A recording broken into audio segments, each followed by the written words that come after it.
think I was one of the first to book tickets for this event. I've been looking forward to this since it was first, advertised. We've been looking forward to this for months. It was amazing.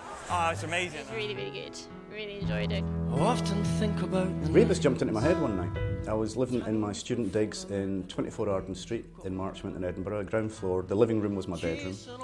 And I'd just actually been into Buccleuch Place to sign the contract for my first novel, The Flood, with Polygon Books, which at that time was owned by Edinburgh University Students' Association.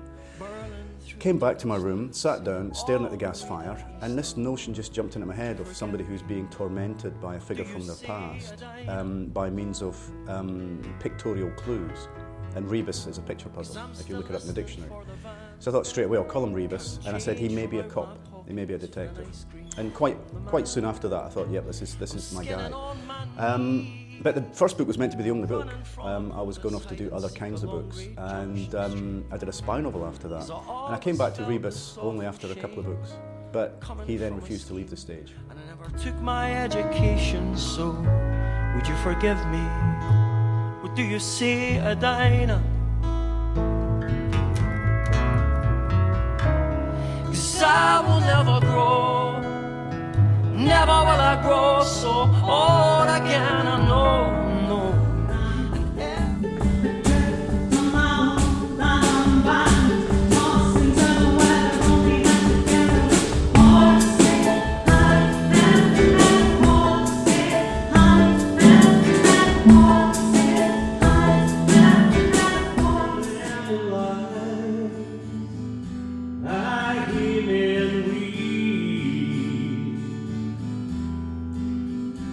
Children in their arms, just sad secrets to keep.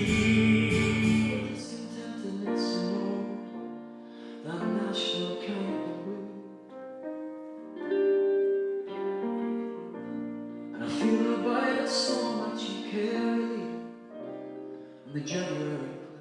From Let It Bleed, which is a Stones album. He went over to the hi-fi.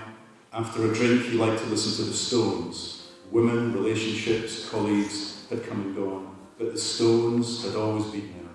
He put the album on and poured himself a last drink. The guitar riff, one of easily half a dozen in Keith's tireless repertoire, kicked the album off. I don't have much, Rebus thought, but I have this. I have worked with detectives over the years, 70s and 80s and 90s, with all the characteristics of John Rebus. Thankfully, not in the same person. Because he would have been a supervisory nightmare. Really. Just the character of Rebus is such a maverick and doesn't follow the rules, and I like that spark in somebody. And the fact that he loves bacon butties. He's more like a real person, especially when he has ghosts type of thing, all those things that haunt him. And everybody sort of has those things in him. I love his character and all the bad vices that he has that he seems to get away with for all these years. Rebus, fantastic character. It's funny how the great fictional characters, they draw you. And you see, I'm drawn to Rebus. I would like to meet John Rebus, and I'd like to speak to him. And I know it would be a challenge, but I'd come away enriched somehow. And this is where it goes back to how Rebus is really, really key in the books, is that the majority of our investigations are done by using the shoe leather, going around the doors, speaking to people, going into the pubs, getting the information, because only that will then explain the forensic findings. The forensic findings are all great, that it gives us that starter for 10 where we need to go, but we still need to have the witness statements, we still need to have the evidence gathering to be able to interpret that.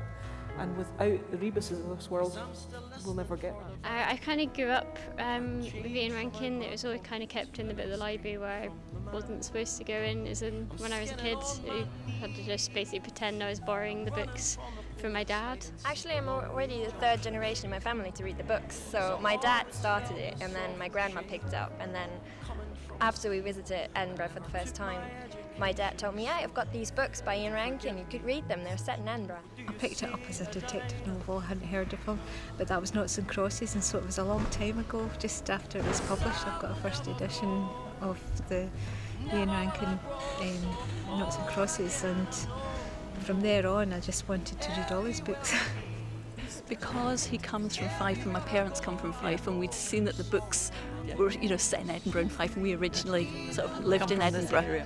So it was like, familiar places, and like he says, not the tourist side of it. So actually to read the real places and think, oh yeah, I've been there. I like that you can imagine every place and that you can relate to the setting so much that Edinburgh is a real place and you can go everywhere he describes. Well, I'm an Edinburgh boy through and through, and whilst they do portray Edinburgh's dark side at times, there's always an affinity with it. I am a huge fan of crime mystery fiction in general, but I was given a book years ago, 10 years ago, and it was given to me with the comment, well, now that you've seen Edinburgh, this book and all his books about Rebus will make you feel every time you read them like you're in the city again. And it's true. Edinburgh is like a character in the book.